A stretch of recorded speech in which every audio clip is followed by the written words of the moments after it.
everybody, and welcome back to the Weekend Bible Study. We're glad you could join us. Some of you have already figured out that this is not Ron Dart, and you are correct. This is Richard Crow, and I'm recording this episode in Sugar Land, Texas, which is near my hometown of Houston, Texas. We'll continue very much the same format that Mr. Dart had set up before, where if you have questions, you're welcome to email those to me. My email address is richard@borntowin.net. And I really look forward to hearing from many of you. If you have questions or comments, constructive criticisms, those all are welcomed. And what we'll probably do is, as the questions come in, we'll spend the first portion of each program discussing those questions and comments. I won't spend a lot of time going back over the background of Deuteronomy. Mr. Dart did a very thorough job of that in the previous episodes. So you can go back online at borntowin.net and listen to those for yourself. Deuteronomy, though, I will say, is a fascinating book with many practical lessons. It relates to God's covenant made with Israel at the end of the 40 years of wandering in the wilderness, and at the time of their entry into the Promised Land, right before that time. I have really enjoyed my studies so far and hope we can learn and grow together as we move along. I would just like to say one thing, too, that as someone who's trying to pick up in Deuteronomy where Mr. Dart left off, this is somewhat of a daunting task. Obviously, Mr. Dart is one of our most beloved and respected teachers in the Church of God and someone who I've admired for many years. But I would like to say that one thing I hope that we can continue, and I hope to emulate, certainly, is Mr. Dart's ability to stake out very strong and provocative positions with respect to God's Word, but without being dogmatic or overly critical of other people's positions or points of view. So hopefully that's something that tone, that tenor can be emulated effectively, and that's certainly my goal. So as Mr. Dart would say, it's time to grab your coffee and a donut, and after a short break, we'll get started.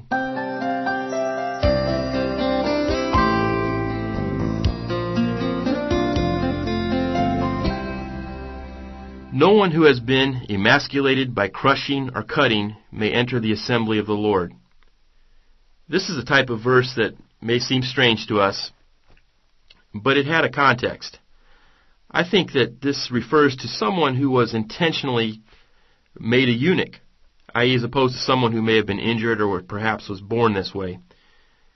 So it begs a question, if this is what it refers to, why would anyone's parents agree to have this done, or why would anyone voluntarily succumb to this? And you have to think about the time in which this was written. The castrating of young men to make them eunuchs was a very common practice. And why would that be? It was probably a requirement in some cases to serve in royal courts or in the homes of the rich and powerful. This prohibition on entering the assembly of God was not about so much barring one from religious observance, I believe, but I think it was to attach, as some commentators have said, a disgraceful distinction or a stigma to this practice by barring a eunuch from serving in the civil government of Israel. In the book of Numbers, the assembly is described as the body of elders who judged matters in the cities of refuge.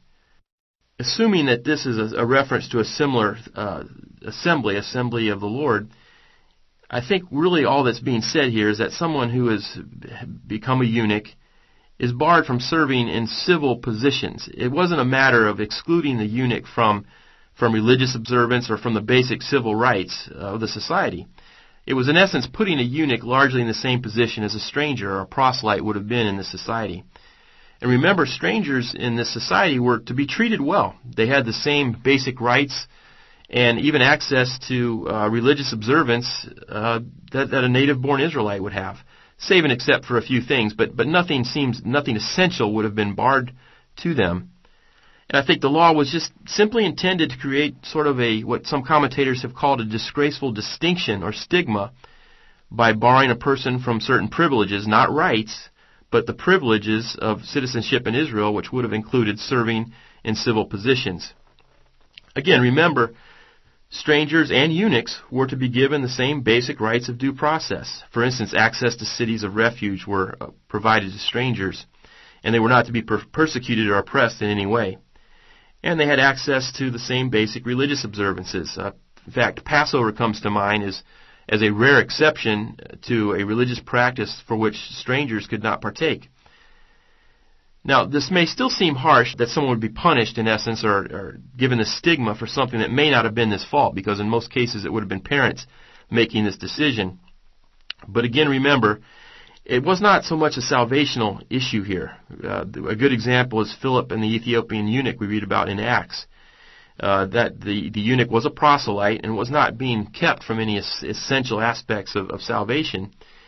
It just, again, was a ban on service, civil service in essence, which was a privilege, not a right. And I think too often, even today, we get those things mixed up in our culture, the difference between what is a privilege and what is a right.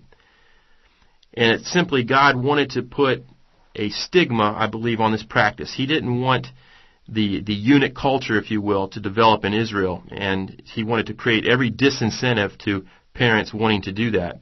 And perhaps secondarily, there was a desire on God's part to put even another degree of separation from practices that would have been very common in the pagan world, which is a theme that figures very prominently throughout Deuteronomy.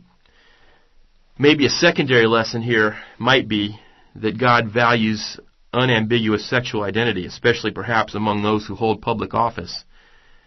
It's interesting, many of you are familiar with Mel Gibson's movie The Passion, where the character of Satan is portrayed as a character of great beauty, but very much a sexually ambiguous character.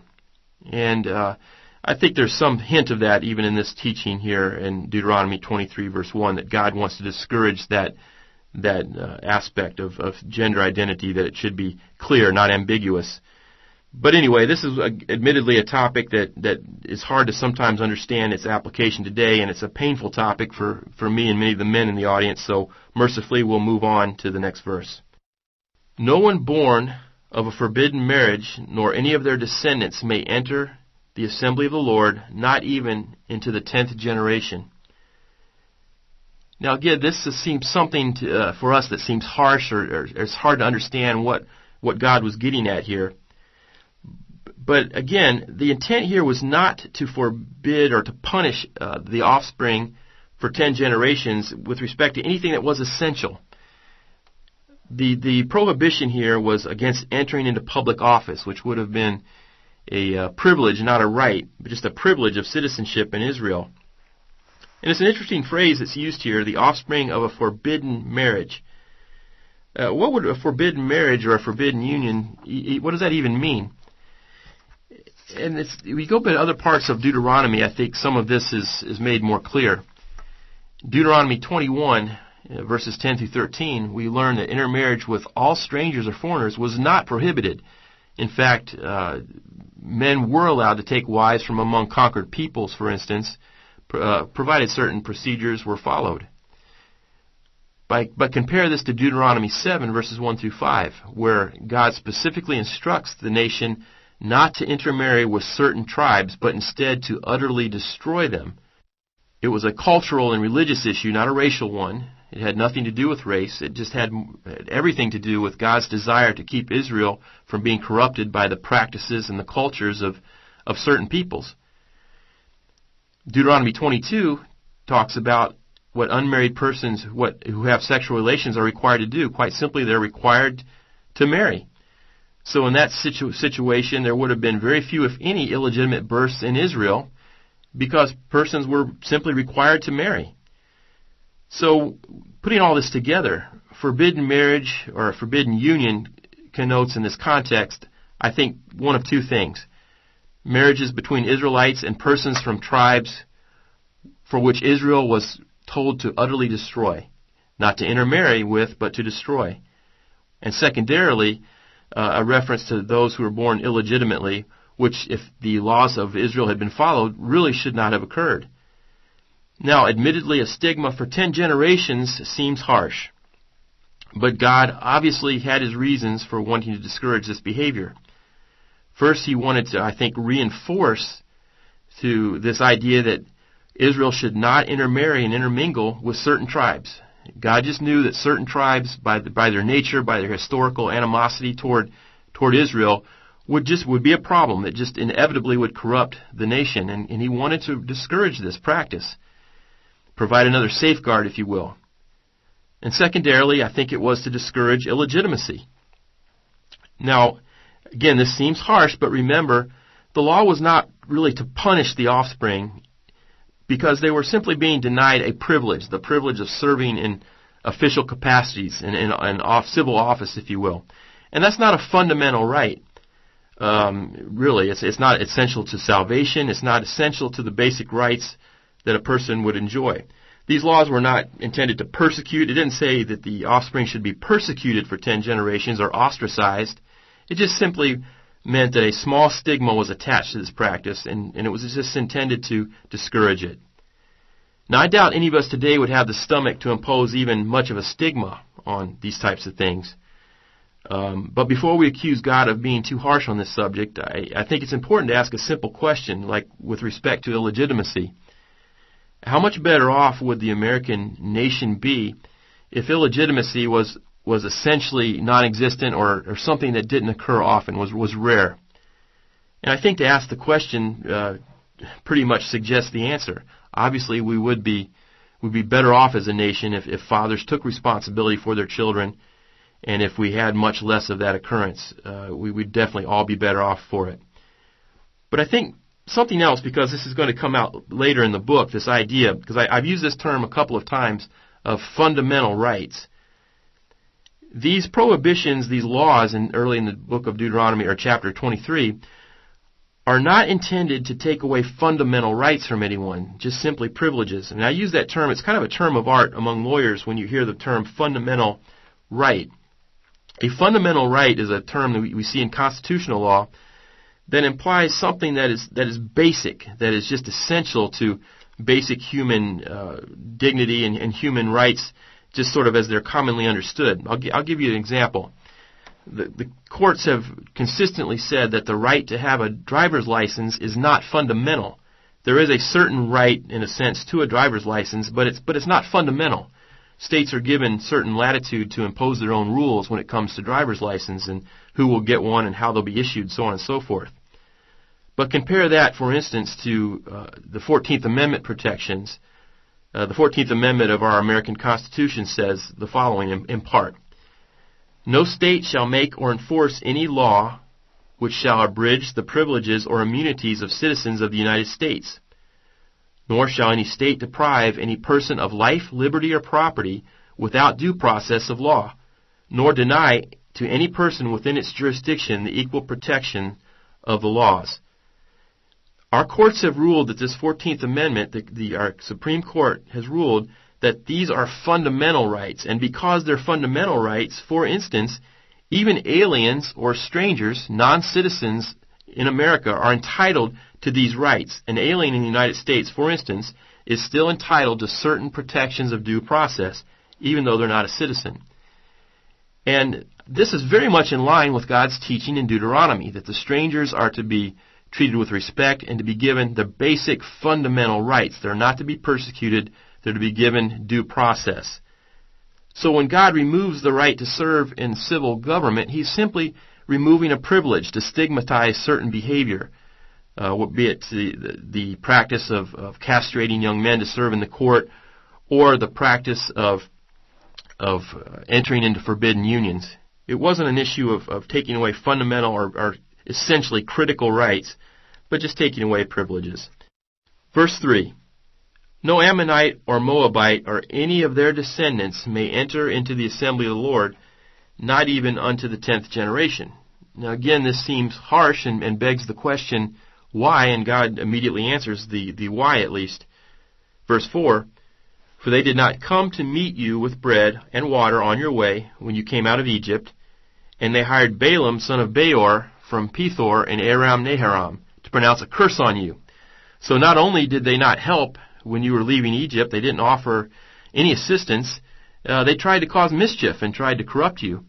But God goes on to say in verse 5, However, the Lord your God would not listen to Balaam, but turned the curse into a blessing for you, because the Lord loves you. And then in verse 6, Do not seek a treaty or friendship with them as long as you live. In other words, don't trust these people as long as you live. They can't be trusted. It seems to me that God's foreign policy, if God were Secretary of State, He'd have a pretty steely-eyed point of view toward the world. He would understand that just some families of the world are just going to cause problems. It just seems to be an understanding that God has and is passed on through the book of Deuteronomy. Now remember that the descendants of Lot comprise these two families of Ammon and Moab. They were, of course, close cousins of Israel. And they were not listed among the tribes for which intermarriage was forbidden, if you refer to Deuteronomy 7. So to the extent what we're reading here in Deuteronomy 23 is intended to discourage intermarriage, I think it's also apparent that it did not apply to the offspring of male Israelites and women from these tribes. Probably the most prominent example would be Ruth, who was from Moab, and she, of course, is the great-grandmother of David. And this makes sense when you really think that the offspring of an Israelitish man would have generally taken on that cultural identity. The focus here is that those descended from these two tribes who became strangers in Israel had to be fully assimilated before becoming eligible for citizenship and therefore any public office. I think that's the real sense of what God's getting at here. God apparently understood that given the history of mischief caused by the descendants of Lot and their perhaps historical jealousies and bitterness with roots going back hundreds of years, God understood that anyone who wanted to partake in the government of Israel, descendant of a male descendants of Moab or persons who were strangers of this descent, needed to be fully assimilated into the culture, into the nation, before they could be trusted to have public office. And remember that many Israelites would have been established on the east side of the Jordan, which would have been in the immediate neighborhood of these two tribes. So there would have been a lot of intermingling, a lot of business going on, commerce going on, a lot of intermarriage perhaps occurring as well. And God knew that just as a practical matter, there'd be a lot of interaction with these two tribes. And so it was important to establish that again, they weren't to be persecuted if they became strangers and proselytes. They were to be treated well, given their fundamental rights. But as far as serving in public office, taking on the full benefits of citizenship, they had to be fully assimilated. And again, God's not always being politically correct, said, hey, don't make treaties with these people. They can't be trusted. The point here again is not to oppress anyone or cause anyone to ostracize, but just to attach a certain stigma to maintain the cultural and religious integrity of Israel by requiring assimilation. And I would just simply ask, as we look at our own current situation in the United States, if we could learn something from this idea of assimilation. Certainly that those who migrate and immigrate to our nation should never be persecuted, should be given the fundamental rights, should be treated with great dignity. But certainly it would be reasonable to expect assimilation into our culture and into our values. And I think that's something we've lost track of, but I think God here understood that very well, and you see that in this requirement with respect to Ammon and Moab. Verse 7. Do not despise him, Edomite, for the Edomites are related to you. They're related to Israel through Esau, Jacob's brother. Do not despise an Egyptian, because you resided as foreigners in their country. Remember that the Egyptians, many Egyptians, gave the Israelites gifts and severance packages, if you will, on their way out of Israel. And I'm sure there was many kindnesses given to Israel from certain Egyptians, and even going all the way back to Joseph's initial experiences in Egypt, that the history with Egypt wasn't entirely negative. There were many kindnesses along the way. And the third generation, verse 8, of the children born to them may enter the assembly of the Lord. So God is drawing a distinction here between the families of Ammon and Moab and the families of the Edomites and the Egyptians. They are allowed to enter after the third generation. There's less of an assimilation required, if you will, in the sense that the grandchildren of an Edomite or an Egyptian proselyte could become a citizen, and therefore apparently sooner eligible to serve in public office and to fully participate in the rights and privileges of citizenship. Verse 9. When you are encamped against your enemies, keep away from everything impure. The next 5 verses refer to rules for military camps. Remember, this was at a time that it was anticipated that the nation would have to go on military expeditions in the land of Canaan to conquer it, to overtake it. And military camps have always been places where sanitation and hygiene take on an increased importance. men living in close quarters, and in those situations, disease could run rampant and could very quickly incapacitate your fighting force. So I think God here is just laying out some very practical and important rules for hygiene. Verse 10, if one of your men is unclean because of a nocturnal emission, he is then to go outside the camp and stay there. But as evening approaches, he is to wash himself, and at sunset may return to the camp. Now again, this is one of these things that seems a little puzzling to ask. Why would the instruction to wash and to be hygienic seems, the reason seems self-apparent, but to be excluded from the camp till sunset, that's not quite so clear.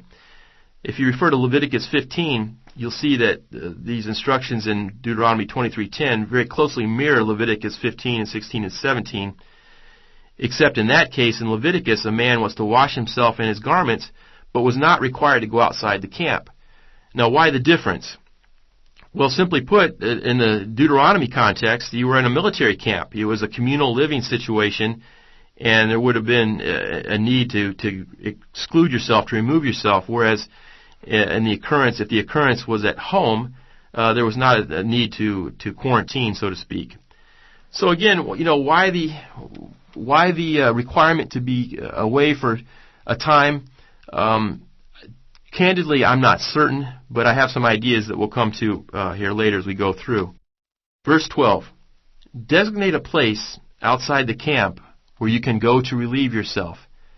As part of your equipment, have something to dig with, and when you relieve yourself, dig a hole and cover up your excrement. Not a topic that we'll spend a lot of time dwelling on, but just simply understand, I think the instruction here is plain enough. The basic lack of sanitation can be catastrophic to people living in encampments. I think we've seen that even recently in current times, that the death toll from disease, for instance, in Haiti after the earthquake, some of the main big concerns in Japan are not just what occurs as a result of the catastrophe itself, but the death toll from the disease that follows from the lack of hygiene that follows. So God is just simply saying that these things are very important to have basic public sanitation and to have good habits and structures to take care of this. And we're very blessed, candidly, in Western culture that we basically have these things in place. And we can see when they break down, things degenerate very quickly. Verse 14, for the Lord your God moves about your camp to protect you and to deliver your enemies from you. Your camp is to be holy so that he will not see among you anything indecent or turn away from you. I think this is the real point in verse 14 that what's followed in the preceding 5 or 6 verses. The point is simply this, that cleanliness is not only important in keeping an army strong and free of disease, but I think it really can be said that cleanliness is next to godliness. These words don't appear in Scripture, but they appear to be scripturally sound. My daughters, ages 10 and 8, have been involved in the Indian Princesses program. It's a program with the YMCA that's very much like Brownies or Girl Scouts. But one of the aims in their motto is this: to be clean in body and pure in heart. And I think that there's some wisdom there that we can learn from the Indian Princesses. This idea of the interconnectedness of bodily cleanliness and spiritual or cleanliness of the heart, that the two seem to be interconnected. We may see that being reinforced even somewhat in the instructions in verse 10 with respect to a male's nocturnal emission.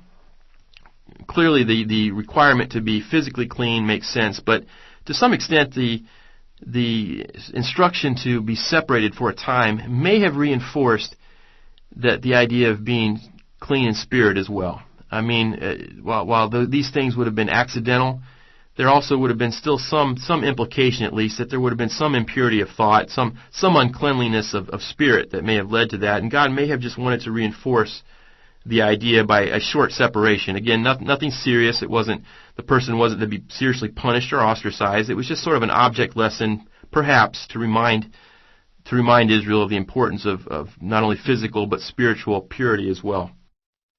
Verse 15, if a slave has taken refuge with you, do not hand them over to their master. Let them live among you wherever they like, in whatever town they choose, and do not oppress them. The reference to taken refuge suggests that a slave has fled from a pagan or perhaps an oppressive master, and Israel is quite simply told, give such folks asylum. As a practical matter, I would guess that many of the strangers who found their way to Israel would have been slaves seeking asylum. I'm sure word would have spread among the tribes, surrounding tribes, that Israel was a place of relative freedom and favorability to strangers, where the rules were really pretty good. The fundamental rights would have been provided to strangers, and not unlike even our own history of slavery, that word would have spread that there would have been certain states where if you could get there, you would be given some freedom and an opportunity that you wouldn't have otherwise. And I would guess that there was a pretty large percentage of the strangers in the land were slaves who had fled from their masters. And God says, work with them, give them asylum. Verse 17, no Israelite man or woman is to become a shrine prostitute. You must not bring the earnings of a female prostitute or of a male prostitute into the house of the Lord your God to pay any vow, because the Lord your God detests them both. As covered in previous episodes, temple prostitution was a very common part of religious observances during this time that Deuteronomy would have been written. And a related practice was that sometimes a certain portion of a prostitute's earnings would have been dedicated to the temple, ostensibly as an act of faith, but probably it was further just intended to line the pockets of the priest and those who were running the temples. And God is just simply saying, don't use this practice as a way to try and sanitize the practice of prostitution by dedicating the proceeds to God. God doesn't want any dirty money, so to speak. It would be kind of like a mafia boss today donating money to build a library. While it would be tempting to accept the money and accept the library on the theory that the money is being done to do great good, God simply says, don't do it. Don't try and launder money in that way. It's too much of a slippery slope. Once you accept corrupt money, where does the corruption start? Or stop, And I think that's just simply what God's saying here, is don't use that practice as an excuse to try and sanitize what are otherwise disgusting practices. Verse 19, do not charge a fellow Israelite interest, whether on money or food or anything else that may earn interest. You may charge a foreigner interest, but not a fellow Israelite, so that the Lord your God may bless you in everything you put your hand to in the land you are entering to possess. I know in a previous episode Mr. Dart discussed this idea of usury or interest. And I think I'll just immediately ask, how does that apply to us today? I mean, obviously there's no way to know who is a fellow Israelite or who is a stranger. These terms just simply don't have any real meaning for us now. The distinctions are meaningless in our current culture. But I think the concepts very much apply. The way I understand the intent here, and again, this is a judgment call. These are things that we have to work through on our own, but if we're trying to figure out how it would apply to us today, how could we learn from this?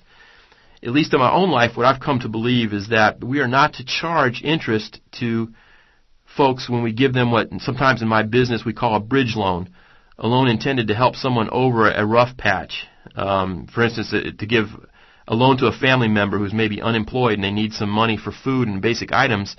Interest should not be charged. And I think irrespective of whether that's a family member, anyone who's been given a loan for basic needs, I think it would be inappropriate to charge interest. And I think that's scripturally sound.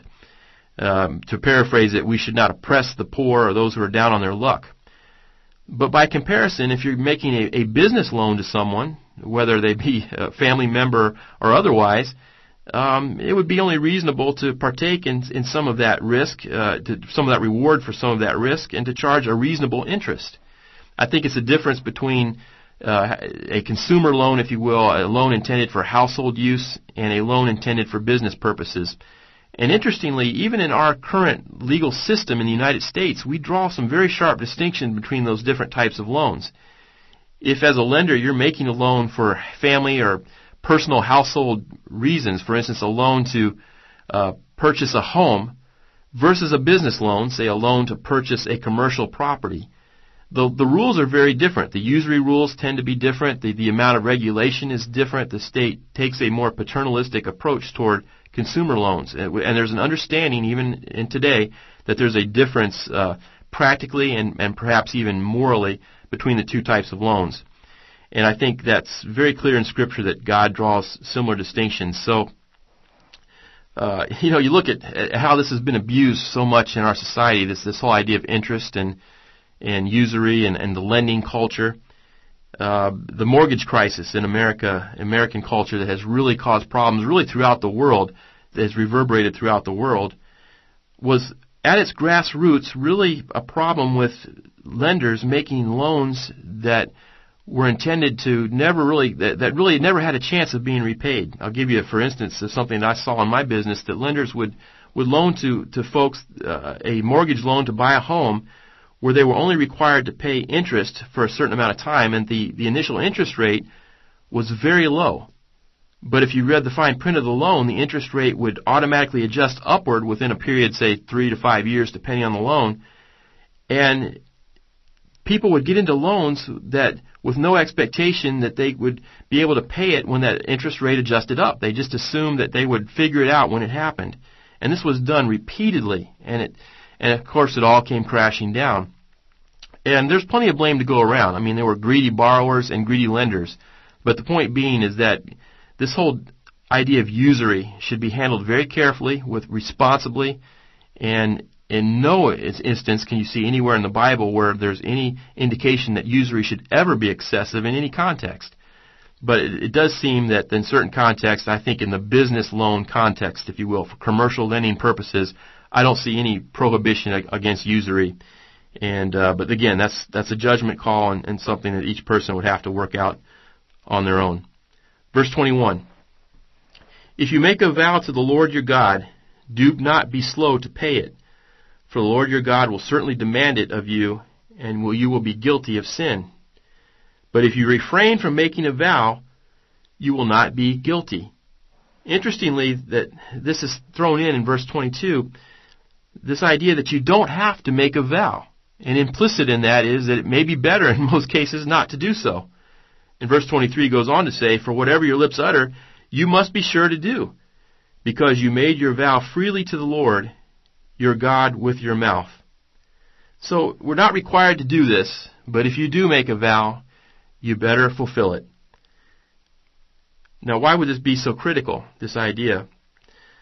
Well, Leviticus 27, I won't take the time to go there, but we get an example of the types of special vows that were permitted, but again, never required in Israel. But one of the keys that we see, and we read in Leviticus 27 and in other places, we can see that these vows that were, the types of vows that were permitted under the law were always to be done in the name of God. And then once God's name was attached to it, it becomes pretty apparent that if it's not fulfilled, it becomes a type of perjury, a type of taking God's name in vain. Not fulfilling your oath becomes perjury. So it should be done in very rare occurrences, and in fact only in those situations that were explicitly permitted under the law. So some of you may have thought, though, immediately as we're saying this, that doesn't this seem to contradict some of the instructions of Jesus Christ on this topic?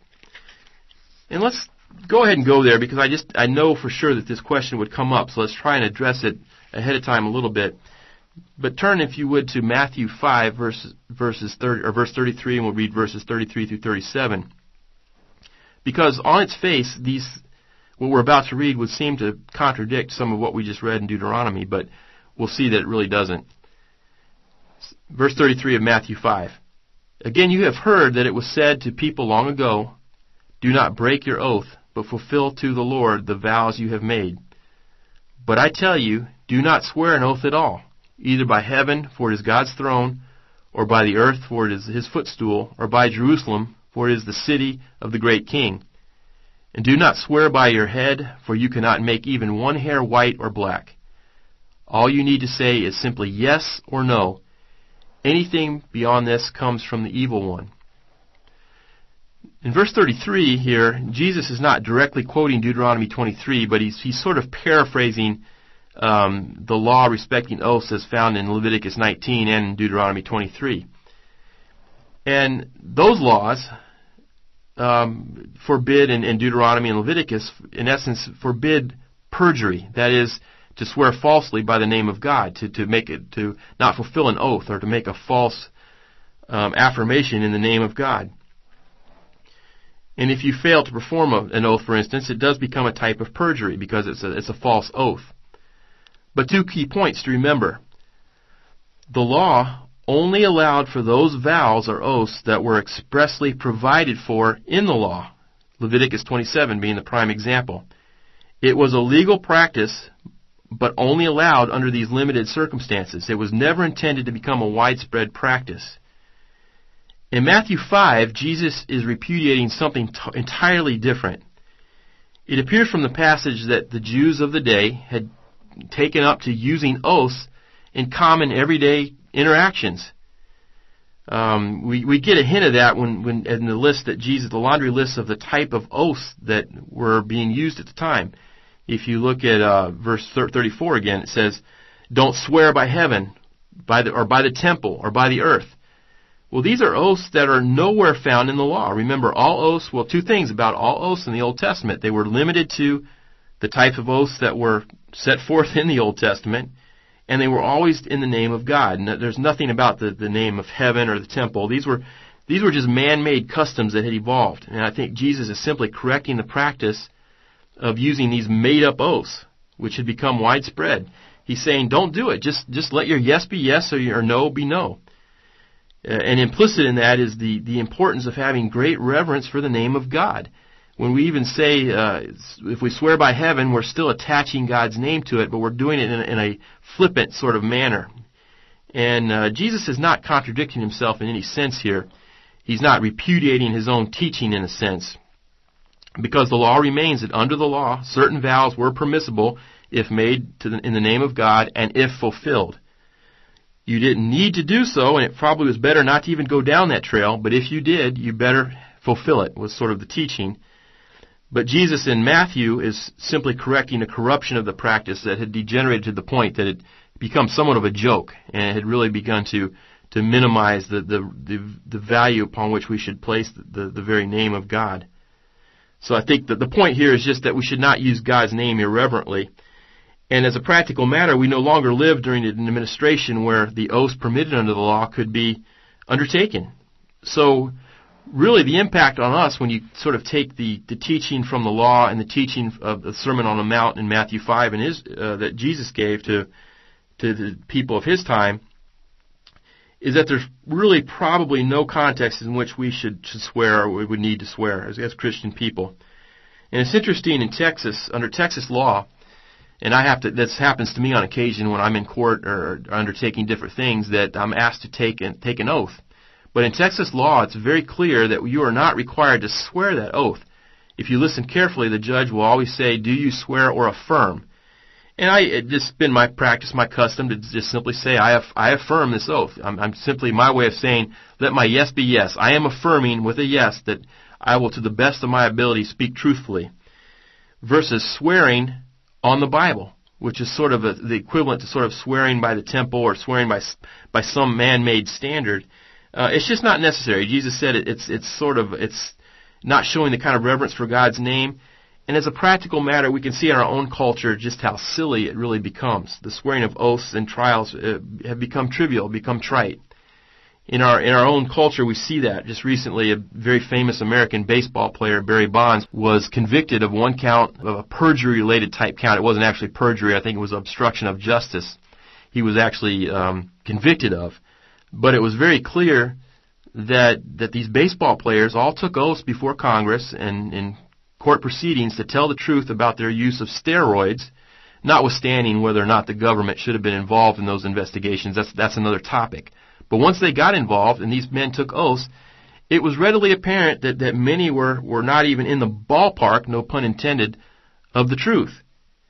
And it just made a mockery of the whole thing. And I think Jesus, that's kind of what you can see the results. That's simply what Jesus is saying. Don't take God's name lightly. Just tell the truth. Let your yes be yes, your no be no. Don't attach oaths to it. It just makes a mockery of the whole situation. Verse 24. If you enter your neighbor's vineyard, you may eat all the grapes you want, but do not put any in your basket.